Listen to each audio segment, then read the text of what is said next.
Good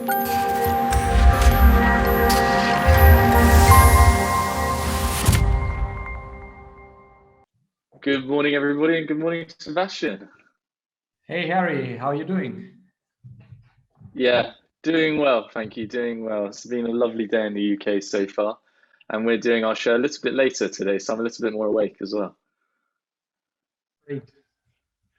So our topic for Um, today, should you team up with another agency to offer more services? yeah, Yeah, we hit it already last time in our show. And yeah, we decided to make an entire show about it because I think it's really, really important and we can speak from experience. You have good experience, bad experience. I know the good experience was, or I hope was with me. And um, yeah, you want to start? What's on your mind regarding this? sure. So to preface it, guys, if you're listening, Sebastian and I at the moment, I have a website design agency, and he has a marketing agency. So at the moment, we've been partnering on marketing services for my company. I don't have a team around marketing, but Sebastian does. So I've leveraged working with him to offer marketing services to my clients, and similar sort of side for him with website design as well. So it's really important actually because we spoke about it last week about the importance of making sure that you can offer similar services to a client, but also the best websites that you make as a designer, freelancer, agency are the ones that have a marketing plan or strategy attached to them as well.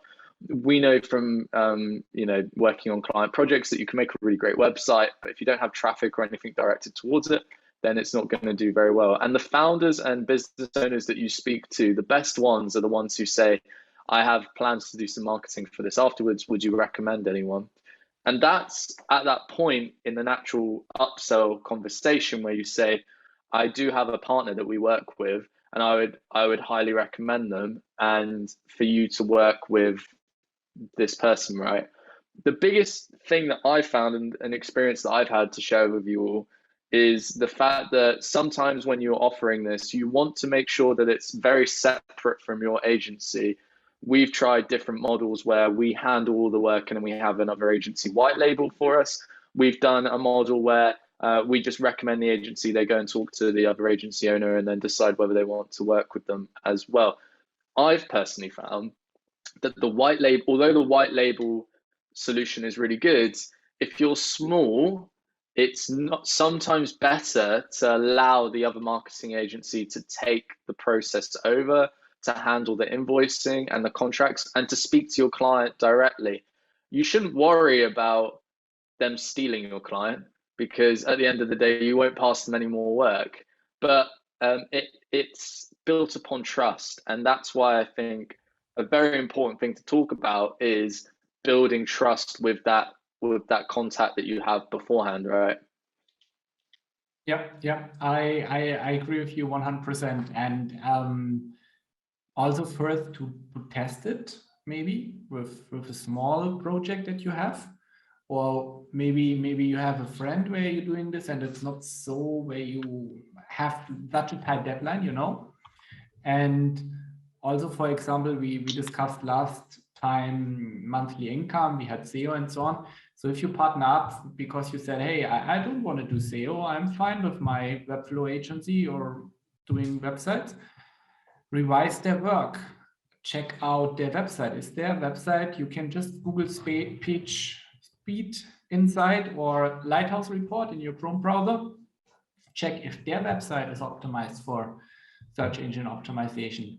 If they pray it, but they don't do it, then that might be the first red flag that come up. Or ask them for, maybe on the website, you have some projects of them to see if they did a good job, because you don't want to work with somebody that, what you mentioned already, where you can't rely, and at the beginning there is already not the trust there.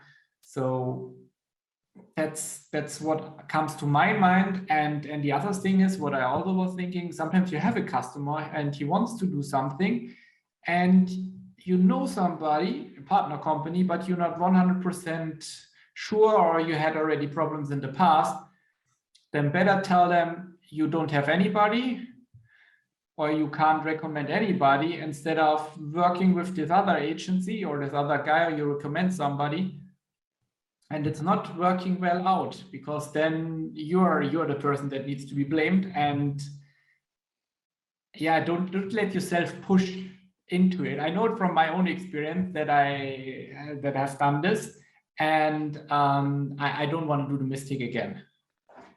What were the implications of making that mistake? Did you lose the client, or was the relationship hurt because of it? It's our longest client that we worked so far, and a big issue was the website, because we optimized as good as we could for search engine optimization, but we hit like how do you say, we hit the ceiling, or I don't know the phrase. So we hit something and we couldn't go further because the website was still not responsive, like totally responsive and good optimized. We couldn't do changes by ourselves and we weren't able at this time. We were doing WordPress, so we partnered up with an agency, and it was really expensive for Romania, so it was around 4,000 euros. So we didn't even make from this project that much profit, and the quality was shitty. So the entire project it was planned to have it in 4 months. It took almost a year. Then there came additional things they wanted to invoice, so it was really, really shitty.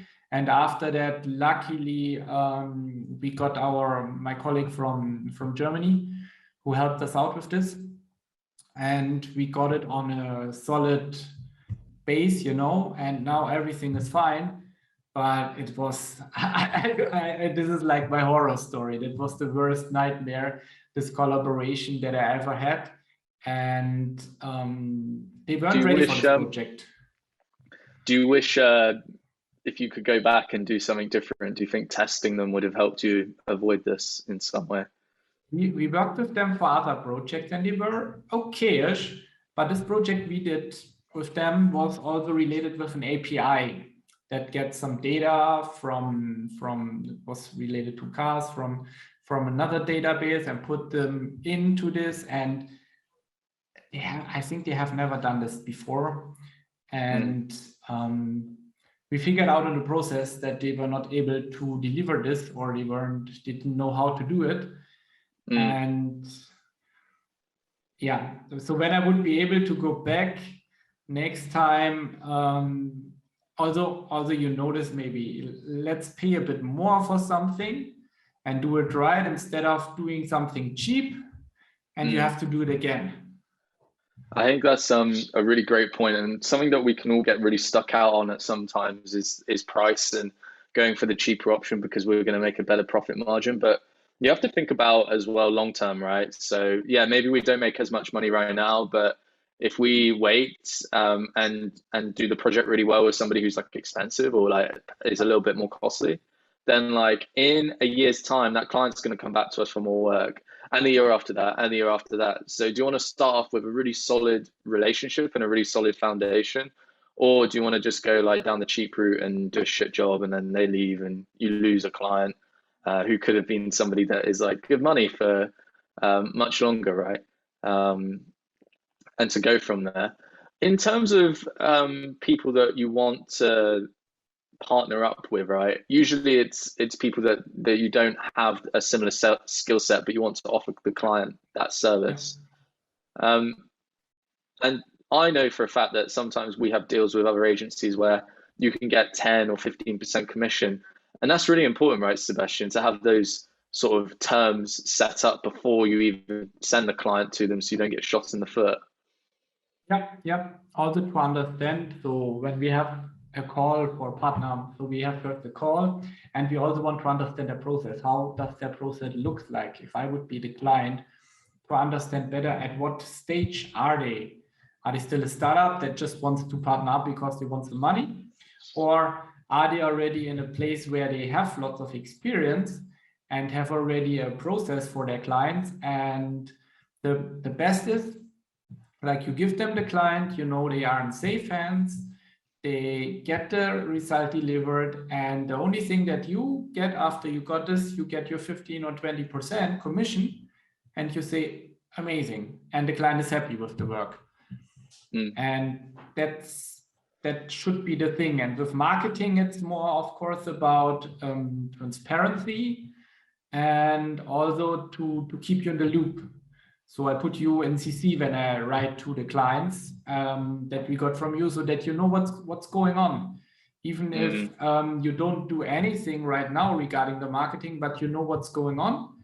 And especially when you have Webflow websites, it's a back and forth, because we say, hey, from conversion optimization point of view, you need to optimize here something, maybe to add something here. The content should be more like this, and this you can only do with someone that has the skills for it, and with someone that you trust to each other and where you can communicate.